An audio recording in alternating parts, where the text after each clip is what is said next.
Assalamualaikum jamaah jembatan surga yang dirahmati Allah, semoga senantiasa dalam lindungannya. Kali ini akan membahas beberapa ciri orang yang memiliki indera keenam, simak terus. Ada rahasia yang bersemayam di balik segala yang kasat mata. Dunia yang engkau pijak, dengan tanahnya yang keras dan langitnya yang biru, hanyalah kulit luar dari sesuatu yang lebih dalam. Sebagaimana tubuh hanyalah cangkang dari jiwa, demikian pula bumi hanyalah tirai bagi dimensi lain. Tirai itu halus, tak bisa dirobek dengan tangan, tak bisa dibakar dengan api, namun ia bergetar ketika jiwa tertentu mendekat. Pintu itu tidak berdiri di timur atau barat, tidak di atas gunung atau di dasar laut. Ia ada di mana-mana dan sekaligus tak ada. Ia menampakkan diri hanya pada jiwa yang terpilih, mereka yang matanya mampu menatap ke dalam, bukan keluar. Pintu itu sunyi, namun getarannya dapat membuat roh bergetar bagai daun kering diterpa badai. Siapa yang melihat pintu itu, tidak akan sama lagi dengan manusia biasa. Sebab sekali engkau menyadari keberadaannya, dunia yang lama mulai retak. Suara orang banyak terdengar asing, cahaya matahari terasa hampa, dan segala keindahan fana menjadi debu di hadapan kilauan gaib yang lebih nyata. Namun, jangan tergesa mendambakannya. Pintu itu tidak selalu membebaskan, kadang ia justru membelenggu. Sebab barang siapa memasukinya tanpa kesiapan, akan terperangkap dalam pusaran cahaya dan tidak lagi mengenal arah. Banyak jiwa yang hilang di ambang pintu, bukan karena mereka kurang berani, melainkan karena mereka terlalu rakus pada rahasia. Ada yang berkata, pintu itu berlapis 7 tabir. Tiap tabir adalah ujian, keheningan, cahaya, getaran, mimpi, beban, kesatuan, lalu kehancuran. Siapa yang sanggup melewati semuanya, ia akan sampai pada ruang tanpa batas yang disebut dimensi kelima. Namun siapa yang gagal, akan terperangkap di antara tabir, hidup di dunia tapi tak lagi merasa menjadi manusia. Di dalam kitab-kitab kuno, tertulis bahwa para penjaga pintu tidak berbicara dengan lidah, melainkan dengan bayangan. Mereka menuntun jiwa dengan tanda, bukan kata. Maka engkau yang melihat pintu itu harus belajar membaca rahasia dalam bisikan angin, kedipan cahaya, bahkan dalam detak jantungmu sendiri. Ingatlah, pintu yang tak terlihat tidak menunggu setiap orang. Ia hanya mendekat pada jiwa yang gelisah, jiwa yang tak puas dengan kebenaran sederhana. Bila engkau merasa asing di dunia, bila engkau bertanya lebih banyak daripada yang lain, mungkin pintu itu sudah mengintaimu dari balik tabir. Namun berhati-hatilah, sebab pintu itu juga menguji dengan tipu daya. Kadang ia menampakkan cahaya padahal hanyalah fata morgana. Kadang ia memberi rasa damai padahal hanyalah jebakan bagi mereka yang mudah terbuai. Hanya hati yang bening bagaikan cermin mampu membedakan mana pintu sejati dan mana bayangan palsu. Maka dengarkanlah dengan seksama, pintu yang tak terlihat bukanlah hadiah, melainkan ujian. Ia tidak datang untuk memuliakanmu, tapi untuk menimbang apakah engkau layak membawa rahasia yang akan membakar dirimu sendiri. Bila engkau berdiri di hadapannya, jangan sombong, jangan gentar, dan jangan tergesa. Sebab sekali engkau melangkah, dunia lama akan lenyap, dan jalan pulang tak pernah lagi sama. Setelah pintu itu menampakkan bayangannya, tanda pertama akan datang dengan cara yang tidak diduga, suara yang bukan suara. Bukan guru di langit, bukan bisikan manusia, melainkan gelombang sunyi yang mengetuk telinga batin. Jiwa yang mendengar gelombang ini tidak akan lagi merasa damai dalam kebisuan dunia, sebab di balik hening, ada dentuman yang hanya bisa didengar oleh yang terpilih. Gelombang sunyi itu menyerupai lagu purba, tanpa lirik, tanpa melodi, namun memabukkan. Kadang ia terdengar bagaikan doa ribuan lidah yang bergaung dari kedalaman bumi. Kadang ia menyerupai raungan bintang yang lahir dan mati di jagat raya. Namun bagi yang merasakannya, suara itu justru datang dari dalam dada sendiri. Inilah paradoks tanda pertama, engkau mendengar sesuatu yang tak seorang pun di sekitarmu mendengar. Orang-orang akan menatapmu dengan kebingungan, sementara engkau bergulat dengan musik gaib yang terus bergetar.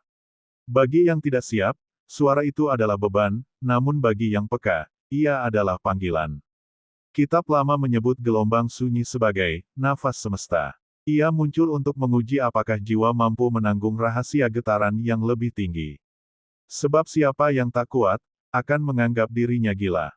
Dan siapa yang kuat, akan semakin jauh meninggalkan dunia fana. Ada saat ketika gelombang itu merayap di malam hari, saat semua orang tidur. Telinga jasmanimu mendengar sunyi, tapi telinga batinmu mendengar dentuman. Denyutnya menembus tulang, menggetarkan jiwa, dan membangunkan kesadaranmu yang tertidur. Seolah bumi sendiri sedang berbicara, dan langit mendengarkan. Namun berhati-hatilah, sebab tidak semua gelombang berasal dari sumber sejati. Ada gelombang palsu, bayangan yang dikirim untuk menjerat. Mereka yang terperangkap akan mengikuti suara menuju kegelapan, dan tidak pernah kembali. Maka engkau harus menajamkan hatimu, sebab hanya hati yang jernih mampu membedakan panggilan asli dari bisikan tipu daya. Gelombang sunyi bukanlah anugerah untuk dibanggakan. Ia adalah belati dua sisi, ia bisa membelah tabir menuju terang, tapi juga bisa menorehkan luka yang tak tersembuhkan. Jiwa yang mendengar dan tak sanggup menanggungnya akan terseret ke jurang kegelisahan abadi. Namun bagi jiwa yang terjaga, gelombang sunyi adalah peta rahasia. Ia mengarahkan langkah, meski tanpa kompas dan tanpa bintang. Siapa yang menapaki jalur getaran ini, akan dibimbing menuju tabir berikutnya, cahaya yang menyusup, tanda kedua yang jauh lebih menyilaukan. Maka dengarkan dengan saksama, wahai jiwa yang gelisah. Jika sunyi yang penuh mulai bernyanyi di dalam dirimu, jangan menganggapnya gangguan. Itu adalah panggilan awal, ketukan pertama dari pintu yang tak terlihat. Namun ingatlah, setiap panggilan menuntut jawaban, dan setiap jawaban menuntut pengorbanan. Gelombang sunyi bukan sekadar tanda, ia adalah peringatan bahwa jalan pulang tak lagi sama. Setelah gelombang sunyi merasuki dada, maka tibalah tanda kedua, cahaya yang menembus batas. Cahaya ini bukan datang dari matahari, bukan pula dari obor atau bintang. Ia menyusup dari celah yang tak kasat mata, merayap masuk ke mata batin, menyingkap sesuatu yang tak pernah kau lihat sebelumnya. Bagi sebagian jiwa, cahaya itu tampak seperti kilauan lembut, menenangkan, bagaikan rembulan yang turun ke dalam dada. Namun bagi yang lain, ia datang bagaikan kilat yang membelah langit, menyilaukan hingga menusuk ke dalam pikiran. Apapun wujudnya, satu hal pasti, begitu ia menyusup, engkau tidak lagi melihat dunia dengan cara lama. Cahaya itu mengupas lapisan ilusi. Dinding yang dahulu engkau anggap kokoh, ternyata hanyalah bayangan. Wajah-wajah yang kau tatap, terlihat menyimpan tabir yang lebih dalam. Bahkan dirimu sendiri tampak asing di hadapan cermin, sebab cahaya itu memperlihatkan betapa rapuhnya segala yang fana. Kitab Purba menyebut tanda ini sebagai mata yang dibakar. Sebab jiwa yang melihat cahaya akan merasa hangus di dalam dirinya, seolah segala kebohongan yang disimpan tak bisa lagi bersembunyi. Cahaya itu tidak memilih, ia menyingkap yang indah maupun yang busuk, yang luhur maupun yang najis. Inilah saatnya jiwa diuji. Apakah engkau sanggup menatap kebenaran telanjang tanpa berpaling? Ataukah engkau akan menutup mata, lari dari cahaya yang terlalu menyilaukan? Banyak jiwa terpilih yang tersungkur di tahap ini, mereka memohon gelap. Kembali, karena terang itu terasa seperti kutukan. Namun bagi yang bertahan, cahaya itu berubah menjadi pedoman. Ia memandu langkah seperti bintang rahasia, menunjukkan arah ke tabir berikutnya. Tidak lagi engkau berjalan dalam kebutaan, sebab cahaya itu menjadi api yang membakar keraguanmu. Ada bahaya lain yang harus diwaspadai. Tidak semua cahaya berasal dari sumber sejati. Ada cahaya yang menipu, benderang namun palsu, menyilaukan namun menggiring ke jurang. Mereka yang tergoda akan terseret ke dalam kegelapan yang lebih pekat dari malam. Hanya hati yang jernih mampu membedakan cahaya murni dari ilusi.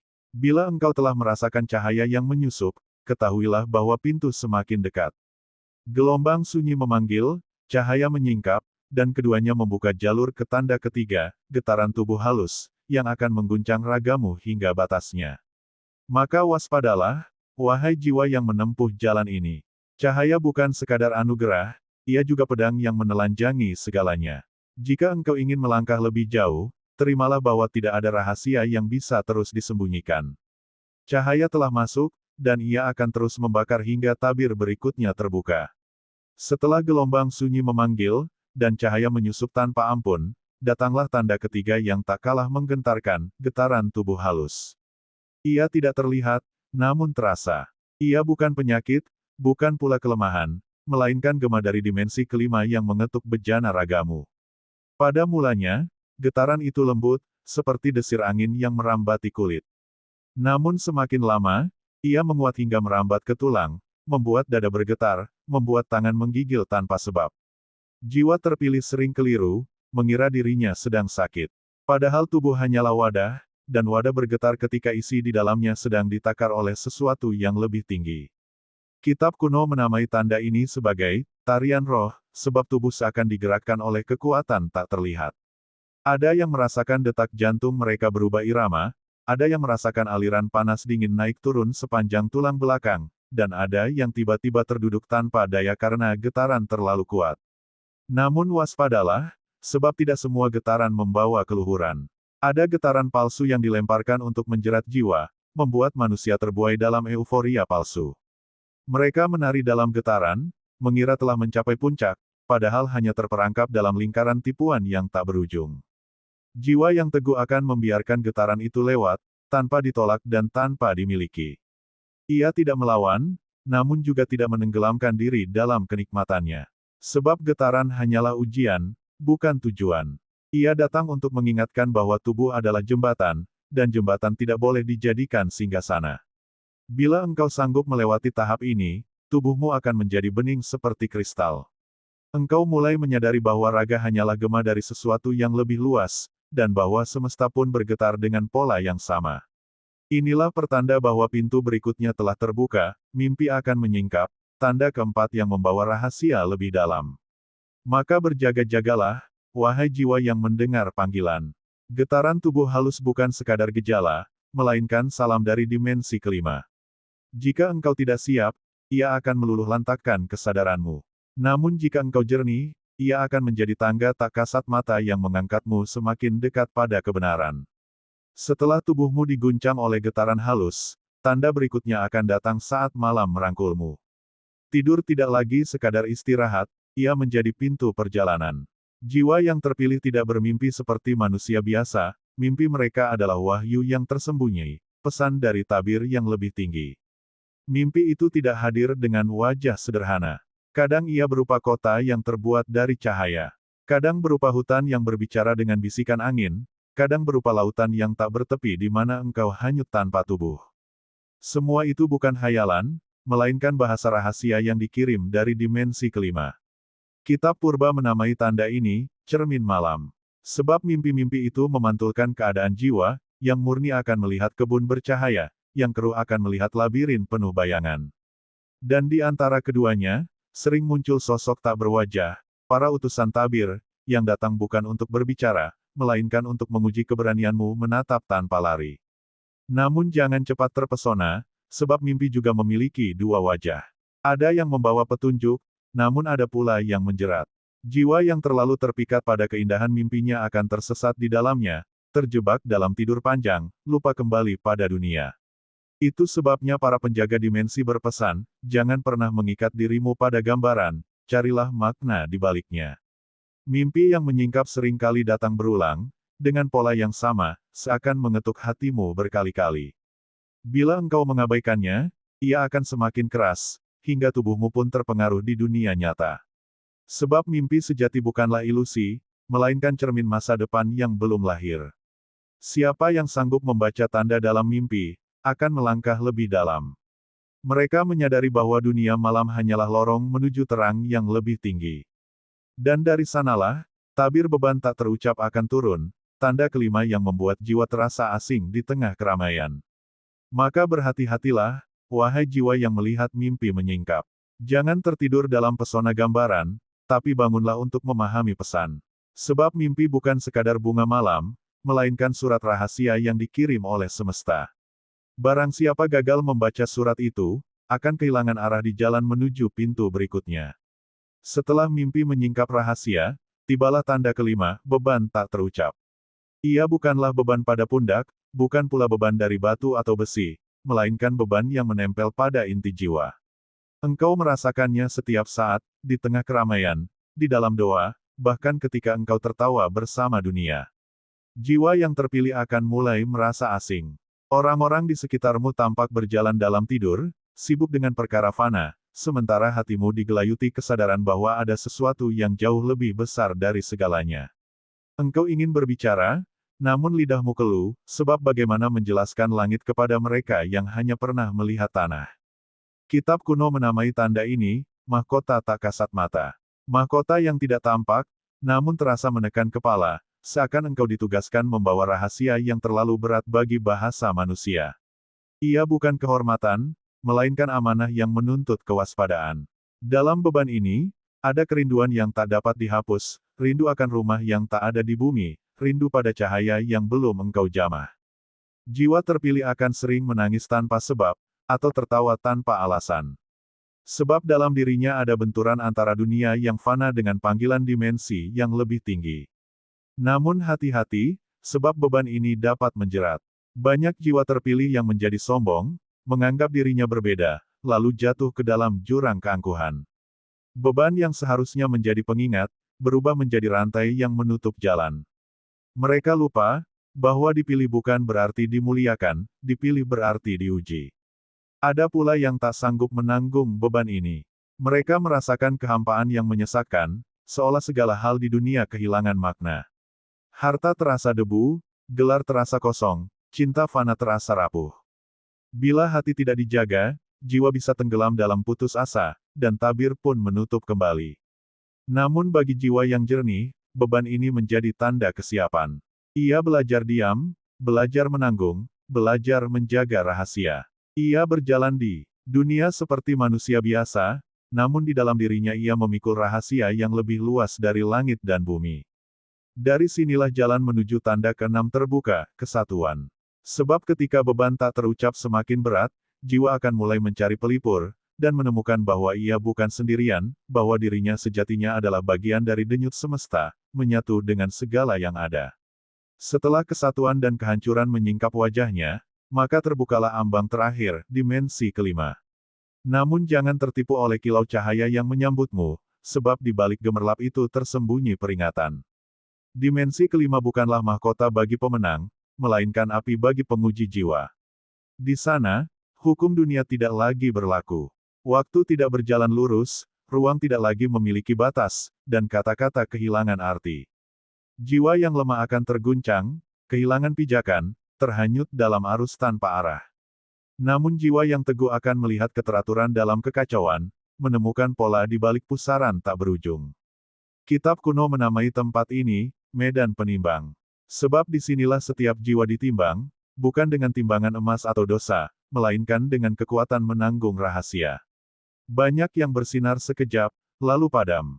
Banyak yang menjerit, lalu lenyap. Hanya sedikit yang mampu berdiri tanpa terbakar. Peringatan pertama, jangan mengira engkau mulia karena sampai di sini. Banyak jiwa yang masuk dimensi kelima, namun sedikit yang kembali dengan utuh.